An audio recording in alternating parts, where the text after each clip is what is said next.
Welcome to Kenton's videos. Enjoy the video. In this video, I will show how to make sure your Xbox is online. First, open Settings and go to Network Settings to confirm a valid IP address and connection type. Test connectivity with the built-in network test and note any error codes you see.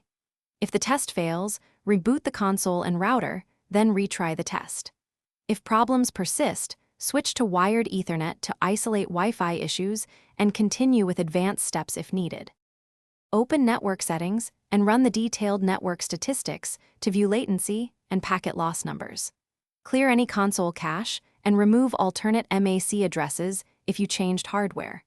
If you see high latency, test another device on your network to confirm the issue is not ISP related.